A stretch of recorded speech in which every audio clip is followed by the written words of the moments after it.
Hey, my name is Blake. This is Hound Hogs Barbecue, and today we're doing a hot and fast brisket on a Weber Kettle.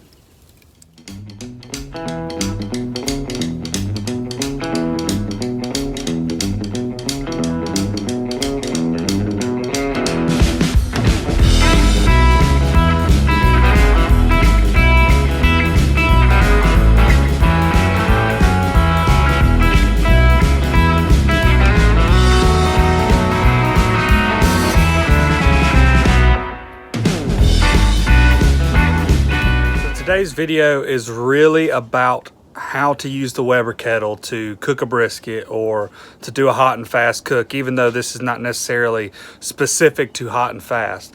So what I'm gonna do is I'm gonna kind of walk through the steps. I'll show you guys clips of it when I started early this morning about 5:30, and we'll just kind of go from there, and I'll show you step by step how you smoke a brisket on a Weber Kettle. The first thing that you're going to do is you're going to obviously clean it out, set it up, leave your bottom vents all the way open. We want to make sure we get good airflow to the coals and to the wood so that we're not burning a super dirty fire. Go ahead and just dump a bunch of charcoal in here. Now I've got another video on how to do the snake method.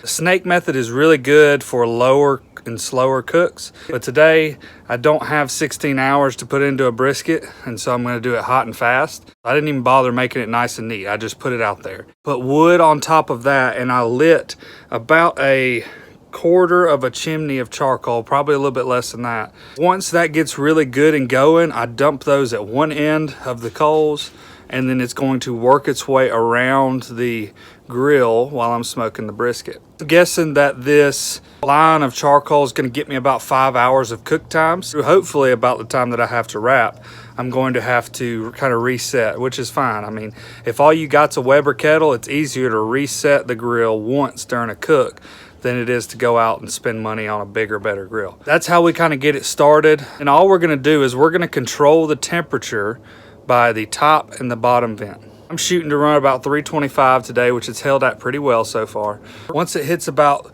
300, 305, I'm going to choke the top vent down just a little bit. I may bring it down to where it's only 3/4 of the way open. If it continues to climb and starts getting up about 325, 330, I'm going to choke that bottom vent down and let it come back down a little bit. The way you control a Weber Kettle, a Weber Smoky Mountain, a drum, really any smoker, any grill, is you cut off oxygen to cool it down and you add oxygen to bring it up to temp. I always like to leave the bottom vent more open than the top to make sure the fire is getting as much oxygen as it needs.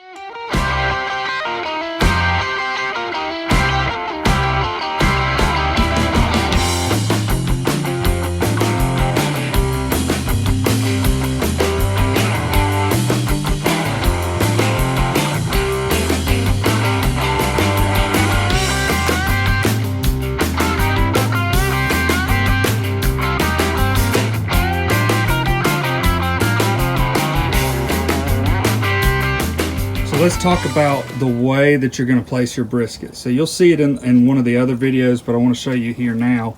About 3 hours into the cook, you can see my coals have reached about halfway around from where I started. And if you look right here, this was actually facing this way first because the heat comes up and then down. And so that's usually the hottest spot. But it was getting a little dark. And so what I did is, since I am trying to cook hot and fast on such a small grill, I just kind of gave it a little cover to keep it from getting burnt or charred. But I put my brisket on the opposite side of my coals, my probe right in between the coals and my brisket. And what I'm doing is I'm literally just spinning the grate around as my coals work around. I want to make sure no live coals are under either side, and I want them to be opposite. I'm keeping my vent on the side with the brisket so that the smoke has to roll over to go out. And so that's really how you set up the inside. All you got to do is about every hour or so just come, move it a little bit. You'll see the brisket's getting a pretty good bark for being only 3 hours on. It's looking pretty good. I'm pretty happy with it so far. And in true hot and fast fashion, you can see how much it plumped up. So this is just kind of your start. I'm using pecan wood today, nothing fancy. You don't want it billowing white smoke, but you really don't want a super clean fire either. So you want somewhere in the middle.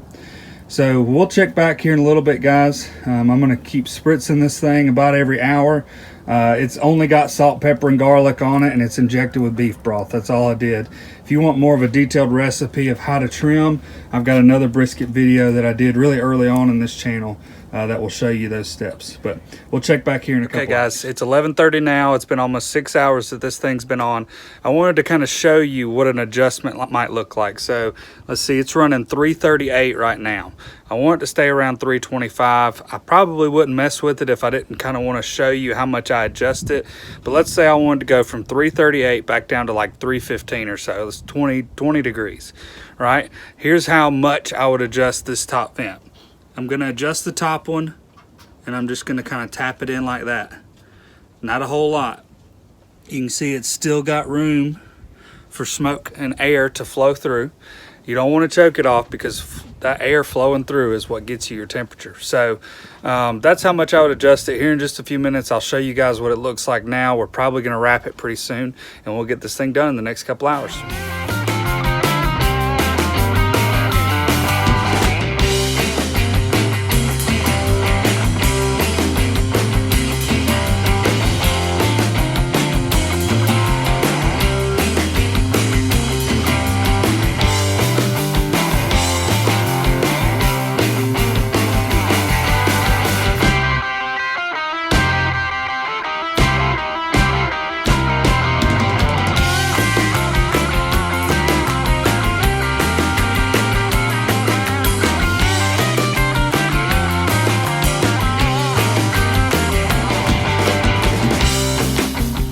So now it's time to reset the grill. I'm going to give you guys a couple shots, but let me just tell you what we're doing as I show you guys how it's done. It's really simple. I've got the brisket wrapped. It's sitting inside right now, just waiting to go back on. I'm just going to take the top rack out, knock off some of the ash, maybe clean out the bottom a little bit, and then I'm just going to dump coals in the exact same way and then just kind of bunch them up on the sides. I don't need wood anymore. I'm wrapped, so I'm literally just going to be using it like a coal-fired oven basically. It's probably going to jump up in temperature a good bit because of how much I'll have it open, but I'll choke it back down with those vents and we'll get it back under control. And then we're just going to let it cook. I'm guessing probably another 2 to 3 hours. I didn't go by temperature. I went by how the bark was formed, and I like kind of a crusty bark, and so you can see that in the video. But yeah, it's probably around 160 right now, somewhere in that area. So we'll get this thing loaded back up, and then we'll show you guys how it turns out.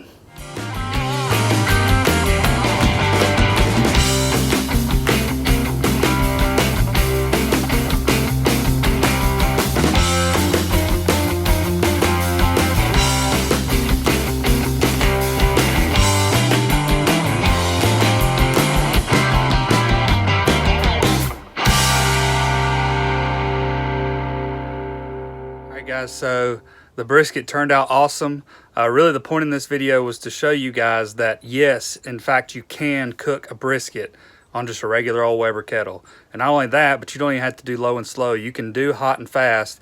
You just have to pay attention a little more, make sure that your charcoal's not getting too far underneath your brisket, and just watch for any spots that are cooking faster than others. But it turned out great. It was really good. You know, I think 6 people ate almost that whole brisket. I think there might have been 1 to 2 pounds left, but it turned out really good. So guys, go out there and try it. That's why at the end of my videos, I always say, go out and cook something new, because you can do a lot of things if you're willing to learn and put in the practice and put in the work, and just try something other people don't normally do. So other than that, guys, we got some new videos coming out here soon that'll be covering this brand new Hasty Bake HB250 that I'm pretty excited about. But just check out our other videos. Go ahead and subscribe, hit that like button, and give us a comment and let us know what you think. But yeah, guys, I'll catch you later. Go out and cook something new.